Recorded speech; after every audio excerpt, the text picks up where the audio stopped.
Hello everyone, I welcome you all to this video lecture. In this lecture, we are going to study about voltage divider biasing of BJT.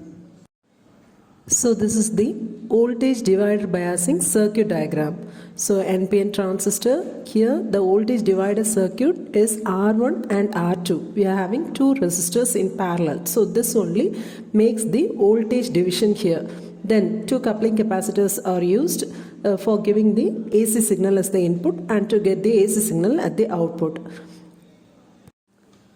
So in voltage division biasing circuit, here R1, R2 and R3 resistors provides the biasing for this circuit. So here this R1 and R2 acts as the potential divider and gives a fixed voltage at point B. Now when the temperature gets increased, what happens? It will increase the collector current. So due to the increase in collector current, it increases the emitter current.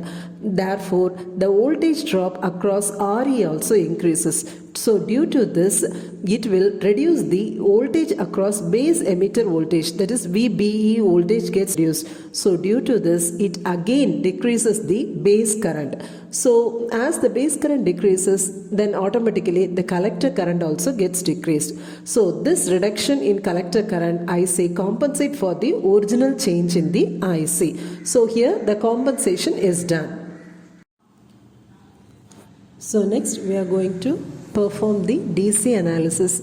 So in DC analysis, what we are going to do is we are going to divide our circuit into two. One is base circuit and another one is collector circuit.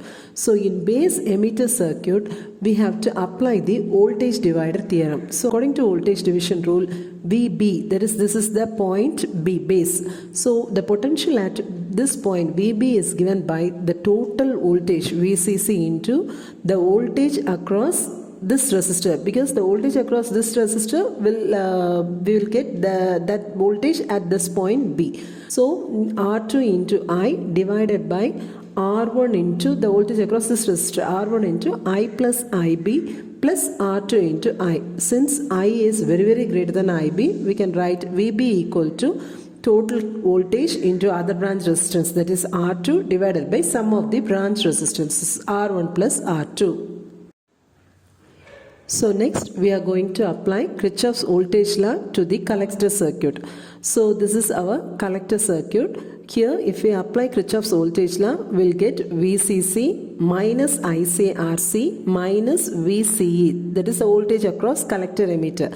Then minus IERE equal to 0. So from this we can write VCC E equal to VCC minus ICRC minus IERE, because we have to find out the output voltage, that is VCE. Now by Ohm's law we can write V equal to IE into RE. So that is nothing but VB minus VBE. So VB is the voltage at this point and VBE is the voltage at this point, the total potential difference. That is nothing but VE. So from this we can find out IE. So IE equal to VB minus VBE divided by RE. So this is the simplified circuit for voltage divider bias.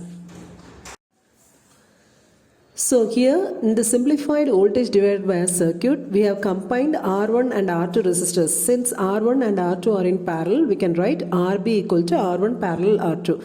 And this voltage can be considered as the Thevenin's voltage, that is VT, and RE resistor. So RB equal to R1 parallel R2, RB is equal to that parallel equation, R1 into R2 divided by R1 plus R2. So now by applying Kirchhoff's voltage law to the base circuit means input side, VT minus IB RB minus VBE minus IERE equal to 0. So from this we can calculate what is VT. Already we know IE equal to IB plus IC. So on substituting this we get VT equal to IB RB plus VBE plus IB RE plus IC RE.